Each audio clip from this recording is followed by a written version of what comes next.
My parents skipped my graduation to help my golden child's sister move, so I cut them off. Now they're desperate for my help. I guess I should start from the beginning. You guys ever feel like an NPC in your own life? Like you're just kind of there while everyone else is the main character? I'm Emma, 22, and that's pretty much how it's always been in my family. It's weird typing this out, but it feels good to finally tell someone who might actually listen. My younger sister Jenna, she's 20, has always been the golden child. And I don't mean she occasionally got special treatment. I mean, she was always the priority, every single time. It's like my parents decided when we were little that she was the one worth investing in, and I was just there. When I was 10, I won this math competition. It was district-wide and pretty tough. I was super excited to tell my parents because math was my thing, and I finally had something to be proud of. I remember running home with my medal, only to find them fussing over Jenna's dance recital outfit. I stood there for like 5 minutes before they even noticed me. When I showed them the medal, my dad just said, "That's nice," and went right back to helping Jenna. I remember sitting in my room that night, staring at the medal and wondering why I even bothered. That's just one example. There are so many more. When I was 14, I deliberately didn't tell them I had a school presentation, just to see if they'd ask. They didn't. Meanwhile, Jenna came home that same week talking about some dumb history poster project, and my mom literally stayed up until 2 a.m. helping her glue pictures to it. I used to vent to my boyfriend, I'll call him Jackie, about this stuff, but he never really got it. "Come on, it's not that bad," he'd say. "Your parents just love Jenna a lot. She's the youngest. Of course they dote on her." Like I was overreacting. Like I wasn't watching my own family pretend I didn't exist. I remember when I turned 16, my dad promised to teach me to drive. He talked about it for months, how it was this father-daughter tradition and stuff. But then Jenna needed help with some science project, and suddenly Dad had no time for driving lessons. My Uncle Rick ended up teaching me instead. My dad didn't even seem to care. And take my high school graduation, one of those proud parent moments. Mine showed up 20 minutes late. I already had my diploma in hand, standing on the stage for a group photo. I saw them sneaking in the back like it was a casual lunch date they were late for. No photos, no cheers, just my dad whispering, "Jenna's game ran long." Cool. Guess volleyball trumps a once-in-a-lifetime event. My college acceptance letter came the same day Jenna got asked to prom by some football dude. Guess which one got celebrated with a special dinner? I tried talking to them about it once when I was 19. Big mistake. My mom got all defensive and said I was being selfish. "Family supports each other," she snapped. Dad just sat there nodding along like a damn bobblehead. The message was crystal clear. Jenna's needs are more important than Emma's. Always. It messes with your head, you know. Growing up knowing you're the afterthought in your own family. You start to expect disappointment. You train yourself not to get your hopes up. And honestly, when someone does show up for you, it feels so weird that you don't even know how to react. Uncle Rick was pretty much the only one who ever saw what was happening. He's my dad's older brother. He'd pull me aside at family gatherings sometimes and say stuff like, "I see what's happening here, kid, and it's not right." He was the only one who ever validated what I was feeling. Everyone else acted like I was crazy or too sensitive. Anyway, fast forward to college. I busted my ass for 4 years in computer science, worked part-time, maintained a 3.9 GPA. Even made some connections through networking events. I was proud of myself, especially since I'd done it mostly on my own. For some stupid reason, I thought my college graduation would be different, that maybe this big milestone would be the one where they'd actually put me first for once. Like, this was it, their chance to show me they cared. So about 2 weeks before my graduation, I reminded my parents about the ceremony. I was like, "Hey, so graduation's on the 15th at 10 a.m. if you guys still plan on coming." My mom barely looked up from her phone and said, "We wouldn't miss it, honey." The day before graduation, I sent a message to our family group chat. "Ceremony starts at 10 o'clock a.m. tomorrow. Parking gets crazy, so maybe try to arrive by 9:30. No response. But that wasn't unusual with them, so I didn't think much of it. Graduation morning comes around, and I'm getting dressed in my cap and gown. I was nervous, but kind of excited too. Jackie was supposed to meet me at my apartment at 8:30 so we could head over together. I checked my phone, half expecting some weak excuse. Jackie wasn't technically like my parents, but there had been moments. Times when I'd felt like he was a little too quick to take their side, a little too eager to please my mom. He'd always been the type to smooth things over, to say, "It's not a big deal, babe," whenever I got frustrated with them. I pushed the thought down. No way he'd let me down today. By 9 o'clock, he still hadn't shown up.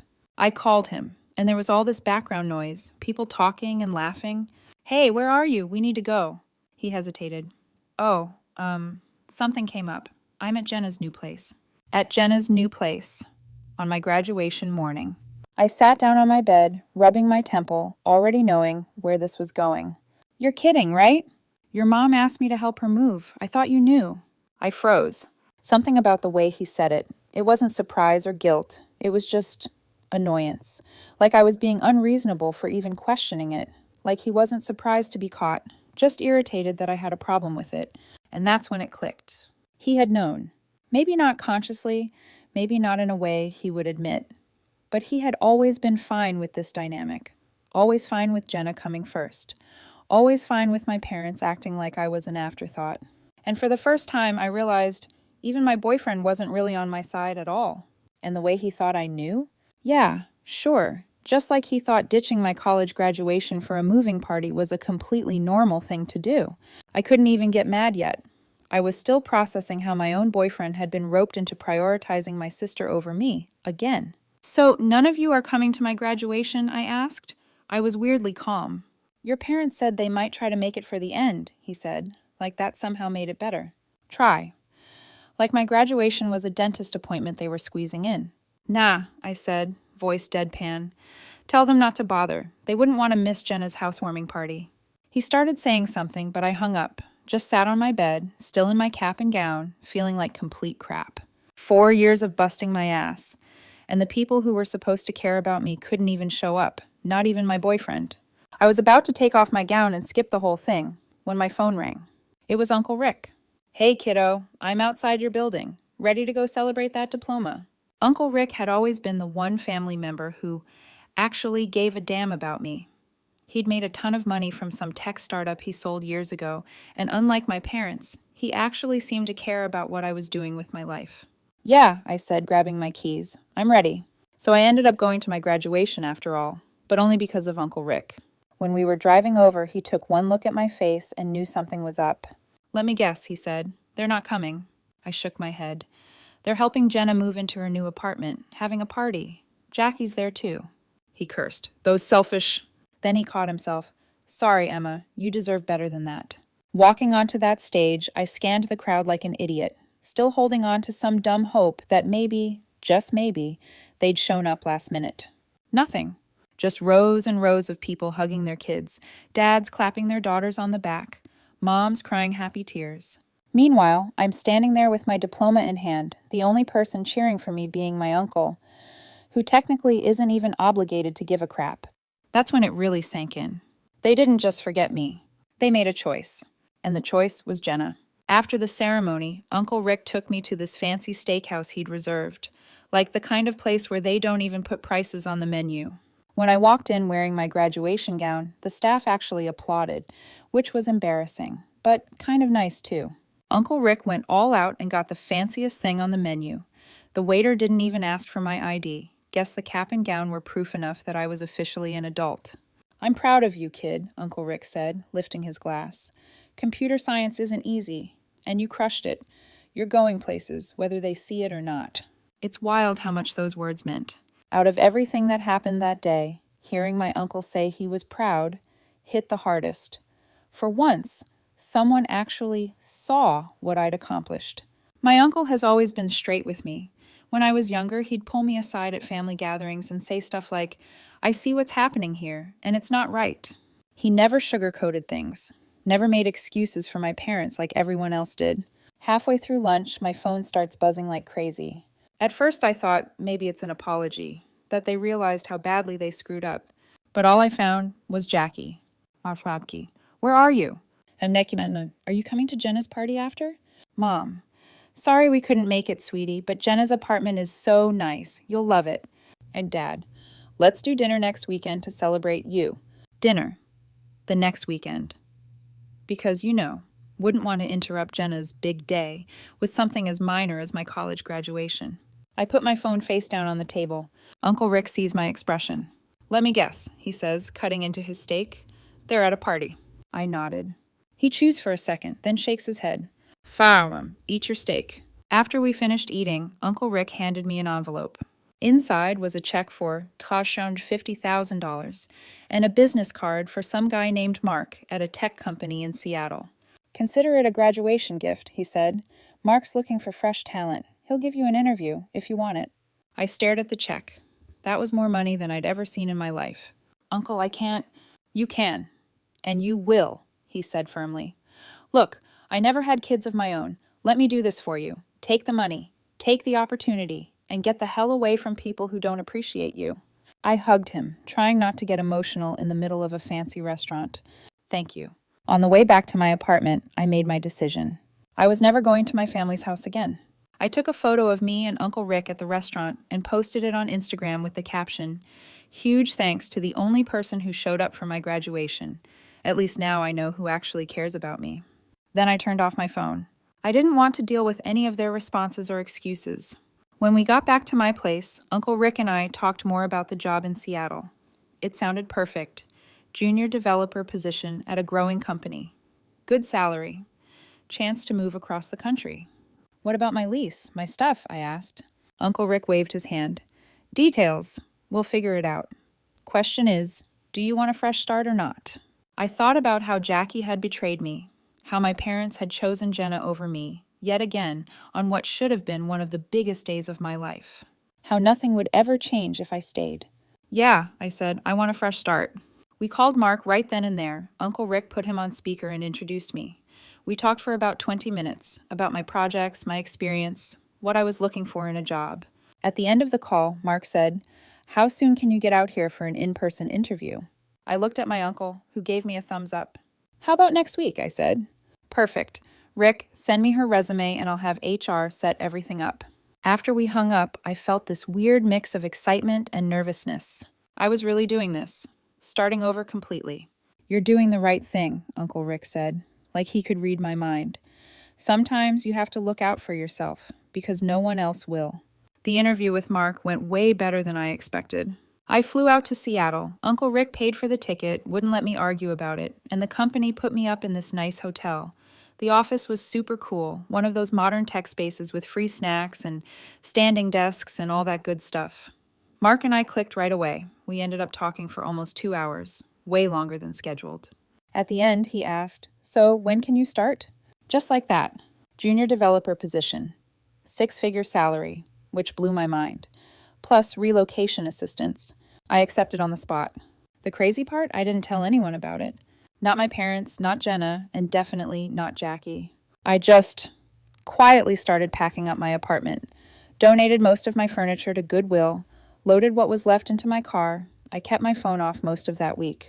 The day before I left, I finally turned it back on to tie up some loose ends. Holy crap.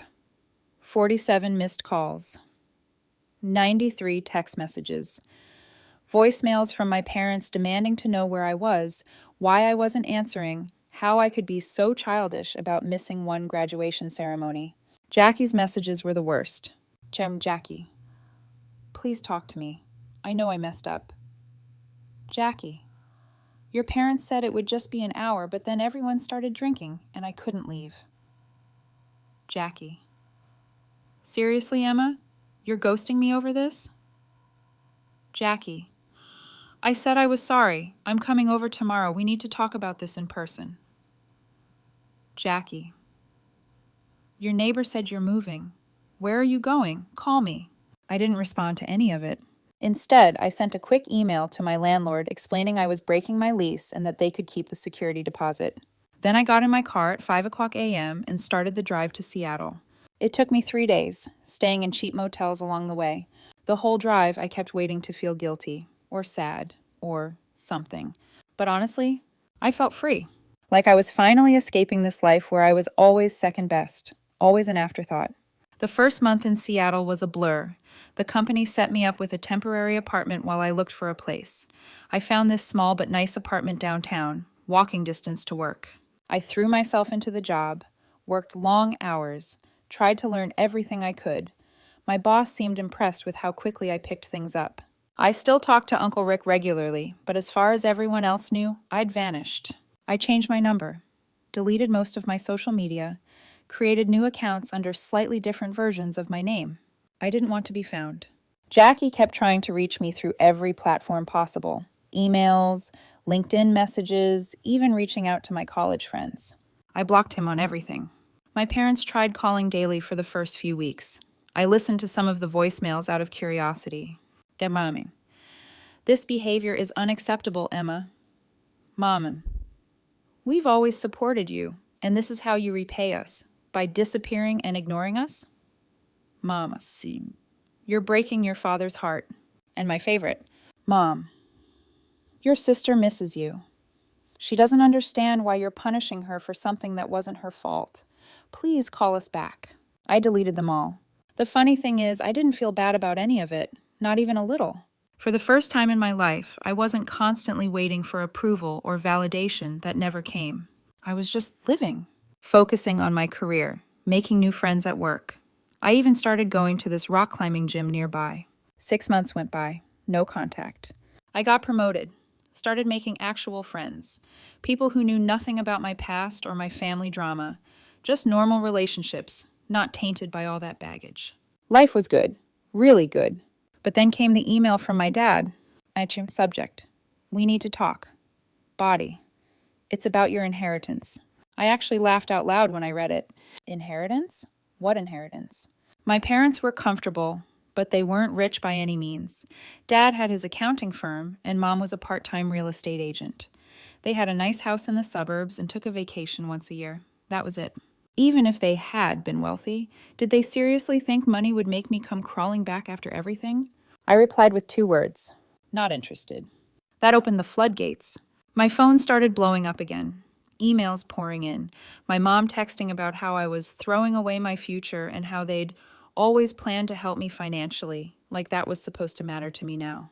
My dad sent this long-ass email about family responsibility and how I was being childish and ungrateful. It was also fake. They'd had months to apologize, to acknowledge how they'd hurt me. But instead, they were trying to dangle money in front of me, like I was some kind of pet who'd perform tricks for treats. After a week of this, I finally answered one of Dad's calls. I was sitting at my desk at work on my lunch break when his number popped up for like the 20th time. What? I said flatly.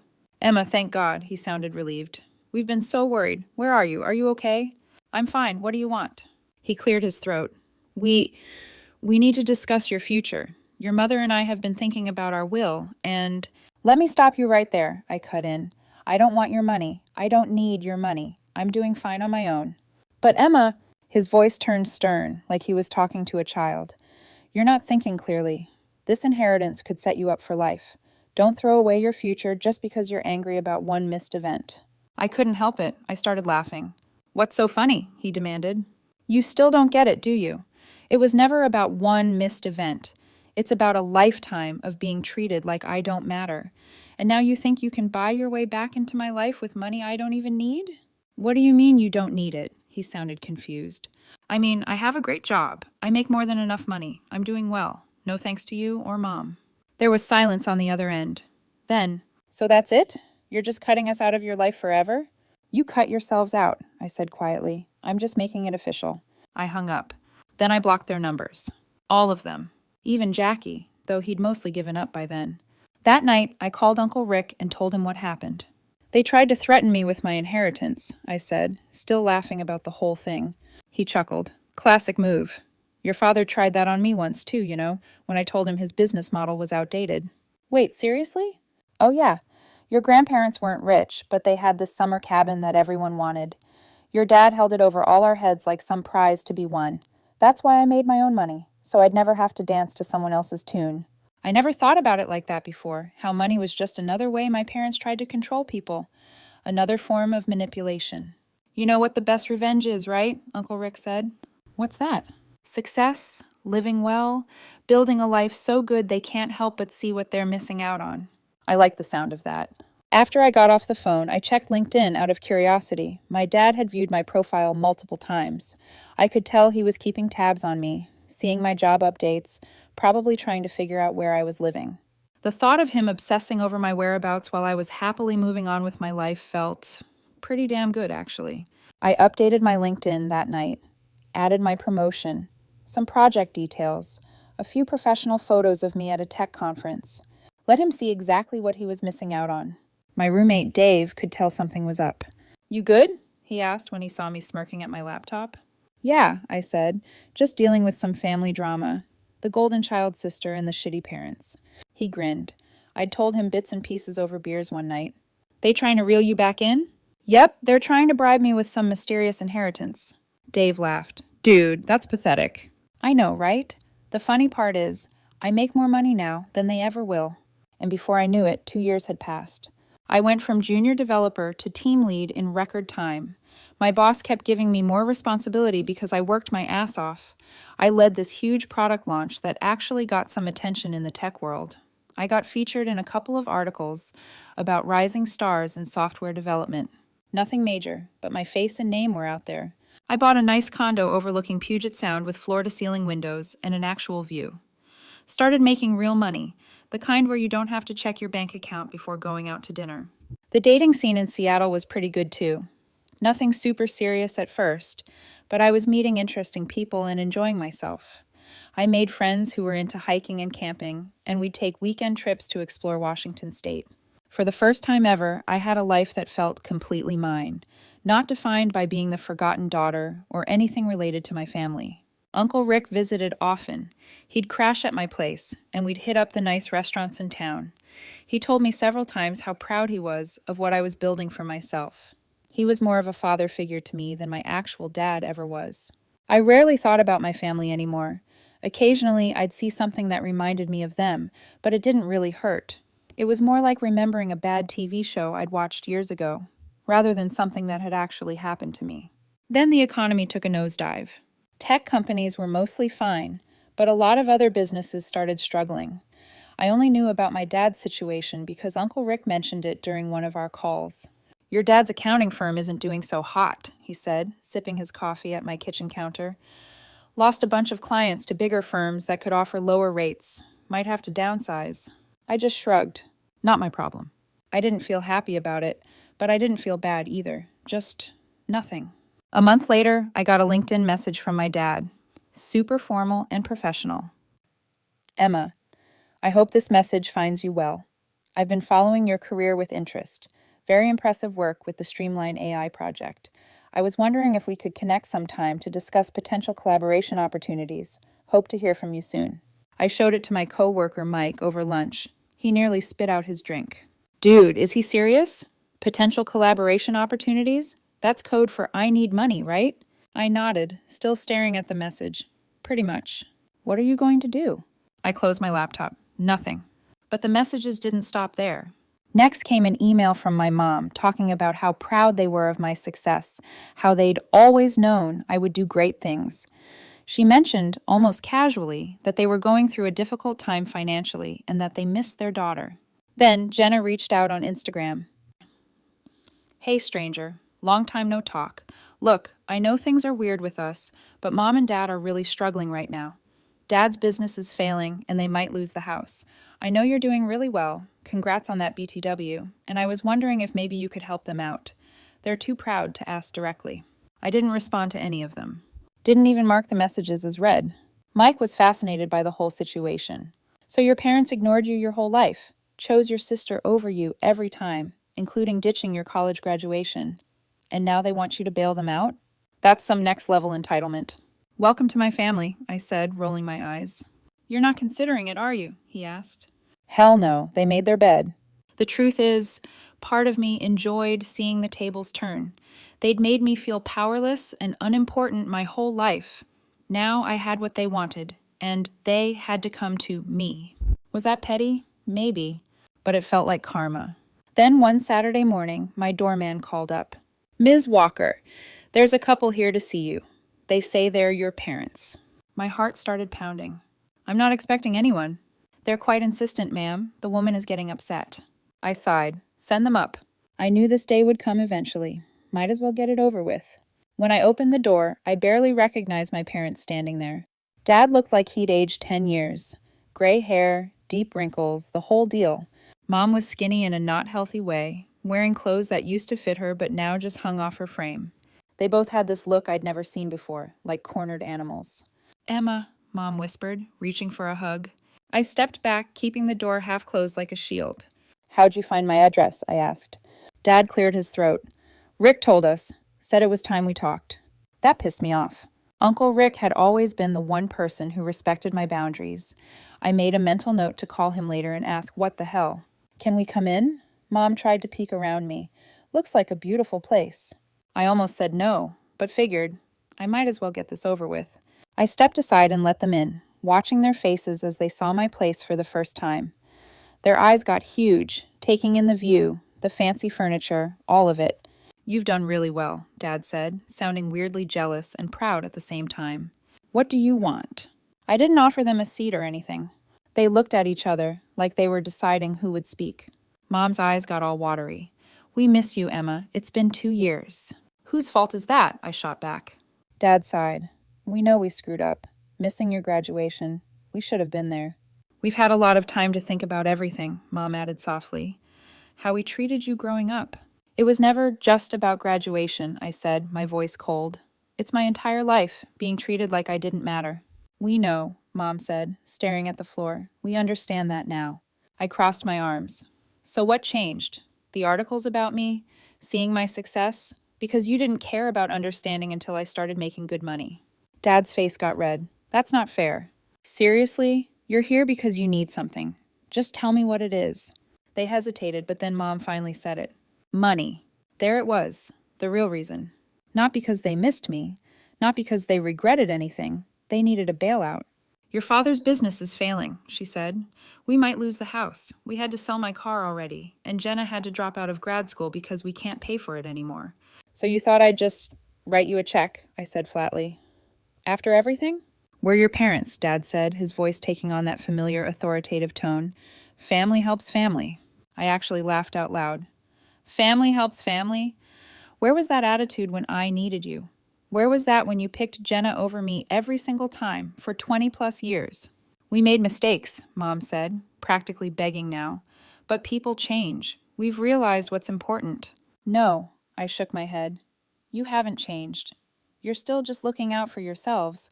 The only difference is now you need me instead of the other way around." I walked to the door and opened it. "Time for you to leave." Dad's face hardened.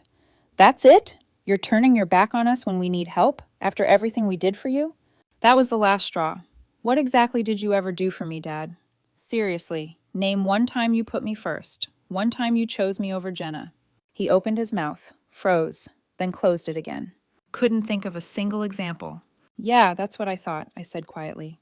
"Get out." Mom was full on crying now. "Please, Emma, we have nowhere else to go." For half a second, I almost felt bad for them. Almost. "That sounds like a you problem," I said. "Maybe ask your favorite child for help." After they left, I called Uncle Rick right away. "You told them where I live?" I said, still annoyed. He sighed. "Look, kid, I thought it was time. They're in serious trouble, and they are your parents, even if they've been shitty ones. They only showed up because they wanted a handout." "Probably," he admitted. "But people sometimes do change when life knocks them on their ass. Not saying you should help them, just saying maybe hear them out." I thought about it all night. The next morning, I typed up an email. "I'm not giving you money. Not because I don't have it, but because cash won't fix what's broken between us. I've spent 2 years building a life without you, and I'm doing great. I don't hate you anymore. But I don't need you either. Figure your own stuff out. Don't contact me again." I hit send, closed my laptop, and felt this huge weight lift off me. Done. Finally done with all of it. That night, I went on a date with this guy from my climbing gym. Donald. Smart, funny, no drama. For once, I was excited about the future. One I built myself, without them holding me back. So that's it. My whole story. You guys think I'm an ape menage hole for not helping them? Or did I do the right thing walking away? I'm not looking for validation or whatever, just curious what others would do. Wow, this blew up. Thanks for all the comments and support. For those asking about Jackie, he ended up dating one of my college friends a few months later. Heard he still mentions me sometimes, wondering where I disappeared to. As for my family, Uncle Rick says they had to sell the house and move to a smaller place. Dad's working for his former competitor now. Jenna moved back in with them. Karma's a bitch.